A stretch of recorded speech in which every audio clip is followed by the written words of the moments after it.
iyo ibihugu benshi bariko barajamo harimo abagwiza tunga benshi usanga bagiriya amanuze bagira ama interview n'ivyo bihugu byo bimaze gutera imbere hari ibyo bita ama talk show barorganiza ama show bagatumira abagwiza tunga bakaza bakaganira n'abajene cyane abajene bakaba motive yo kumva kwiterambere rishoboka kubera ko bugira ibintu byose bitangwa gupfira mu mutwe ndavuga ni turi ngaha mu Burundi simwe ugira motivation kuri Bill Gates simwe ugira motivation kuri Jack Ma ahubwo nkwiye kwiyubira ni bari muri Amerika abandi bari mu Bushinwa motivation bari kubara mu migo ariko banyereka ko gutera imbere muri Amerika bishoboka yego birashoboka ndabizi none ko atari yundi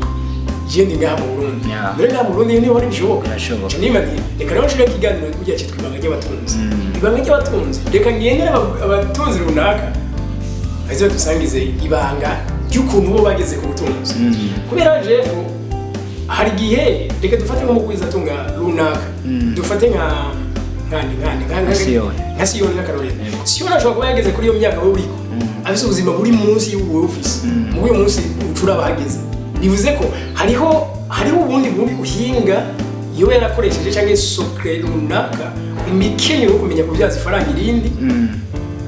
yagize umunsi akabagezaho uyu munsi hariho umuntu no munsi nk'akarero dufate ayikara gusubya kwinjiza amafaranga ari winjiza menshi gusumba yo winjiza muga ni wagaruka inyuma y'imyaka 5 ugasanga niwe utunze we ntiyigiza atunga donc bigaragaza ko hari ibanga runaka ry'uburyo abatunzi bitwaramo abandi bantu bose bititwaramo biravuga yuko hariho uburyo bakoreshamo amafaranga twe tudakoreshamo nk'akarero dufate hariho ukuntu twe mu mico y'ikirundi abantu baraspendinga amahera cyane barayakonsoma cyane gusumba kuyagwiza bo urabibona ngo nk'akarero dufate muri iminsi mikuru urazi ngo nk'amahera yarayinjiye ku batunzi ni meza cyane imbere y'iminsi mikuru ko muri tangura umutunzi ariyumva ati basha nigikinozana abantu bazokosoma bakazana amahera yabo muga ubundi nawe umuresho ko rikaganiza y'ubukene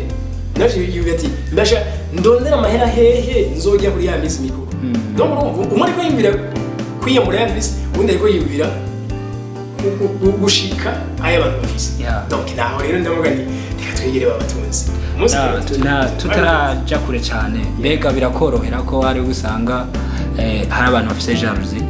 ugasanga nk'umuntu kuko nibanga amba umuntu yarateye imbere rero kugira ngo agusangize iryo banga ntibavyoroshe mbega birakorohera baraguha iryo banga vyoroshe mo rimwe na rimwe reka maze imbere ngaha kugira ngo gitahurike neza umuco wo Burundi vraiment ntabwo abarundi twarejeshejwe umuco wo kwiexprima wo gusangiza abantu ibintu donc naje kwituma uno munsi wowe par exemple ukeneye kubona ukuntu wana muri umunsi ukeneye office kamera ushobora kuja kuri YouTube uje kuraba mbasha kamera ikoreshwa mu buryo gute par exemple nta nakimwe yiziko mugabo uja kuri YouTube ushaka no munsi uramenye kamera gufata amafoto gufata amavideo byose ariko mu Burundi rero ni yaraba cameraman yaraba photographe muga nta muntu numwe arafata iyo video ngo bikore nawe bishire hajyanye abantu bazovyigirira donc bigira bari abantu ko mu bindi bihugu runaka bishabyumvikana ko n'umuco tudavize gusangiza abandi ibyiza ubumenyi baca banyiba donc mugabo kambe mu munsi hari abantu bekora byumva cyane babandi bagifite imyaka mitoya tarenga mu 40 gutyo aho turakunda kugira inoze mugari abandi usanga bafite imyaka myinshi igorana nyine bikaga bose rero iyo challenge turahura nayo ariko biza bukebuke ro changement nihuta si umunsi washaka ni iterambere